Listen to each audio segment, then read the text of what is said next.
Okay, and it's all about counting. Okay, to see if it's balanced, we have to count. Okay, but I'm going to want to have you count just a little bit differently, because oftentimes polyatomic ions don't change. They show up on one side and they show up on the other. And it's easier to count groups of atoms than it is to count individual atoms. So if a polyatomic ion shows up twice on the same side, or once on each side, you know it hasn't changed, so rather than counting the individual atoms in the polyatomic ion, count the whole polyatomic ion. I don't know if you remember how nasty this one was to balance. Sodium sulfate and aluminum nitrate make sodium nitrate and aluminum sulfate.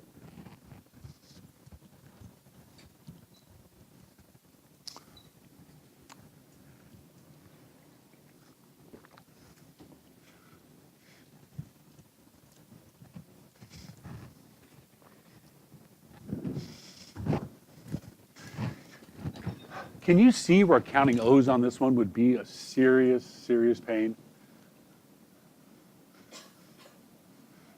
I mean, if I try to do it the way we've been doing it so far, reactants, products, I do Na, S, O, Al, and N, and then more O.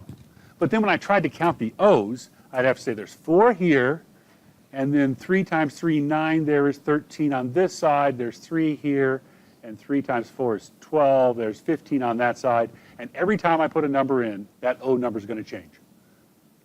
So I have to keep calculating that O number over and over again. Okay? So I'm going to suggest that if you look at this carefully, you don't need to count O, because the SO4 stays together. So I can count SO4s instead of the S's and the O's. The NO3 stays together.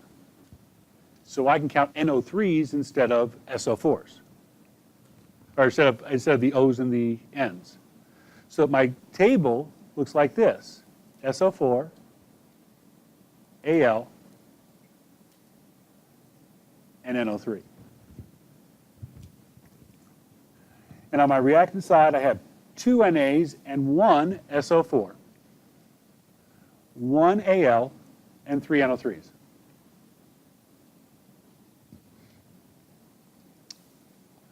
Product side, I have 1 Na, 1 NO3, 2 Als, and 3 SO4s.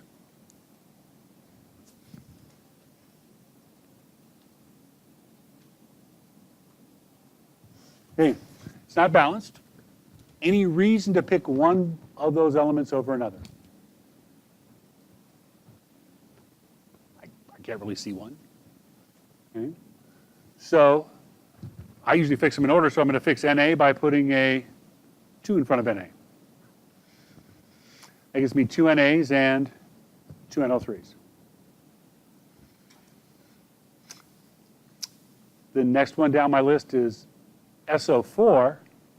I need the left-hand side to be 3. I need the reactant side to be 3, so I have to put a 3 in front of Na2SO4. That changes my SO4 to 3, and my NAs to 6. So I guess I got to fix that Na again. So I don't want a 2 in front of NaO3, I want a 6.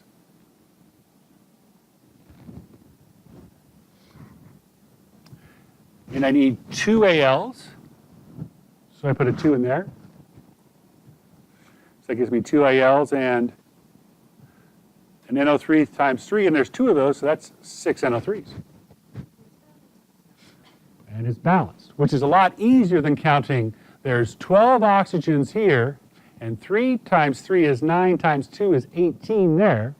So 12 and 18 is 30 oxygens. See how you get lost counting those oxygens on that? Because the other side is supposed to be 30 as well. Well, 6 times 3 is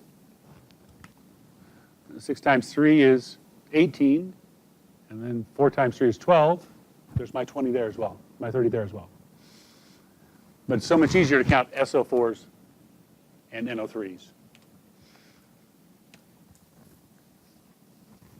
Okay.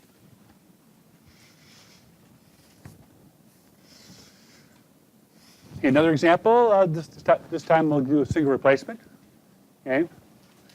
I can tell it's single replacement because it's got one compound and one element. The metal Na is going to try to replace Ca. I looked it up on the activity series. Na is above Ca. Okay, so this is going to happen. So Na is going to end up next to SO4, and Ca is going to end up by itself. Okay, now we got to worry about subscripts. Na is 1 plus, and I look up SO4, and it's 2 minus. Or I could have figured out it was 2 minus because calcium was 2 plus over here, so sulfate had to be 2 minus. And my calcium, all I have to decide is the calcium get a little 2 next to it. Is it one of the ones that gets a 2? No. So it's got to be Na2SO4 and Ca. I go to balance this. I can speed it up a little bit because SO4 stays together. So on my reactant side, I have 1 Ca. My product side, I have 1 Ca. Reactant side, I have 1 SO4. Product side, I have 1 SO4. Reactant side, I got 1 Na. Product side, I got 2 Nas. So if I just have to put a 2 in front of Na, and that gives me the same number of pieces on both sides. So sometimes it saves you time to count the whole polyatomic ion, as long as it's there at the beginning and there at the end.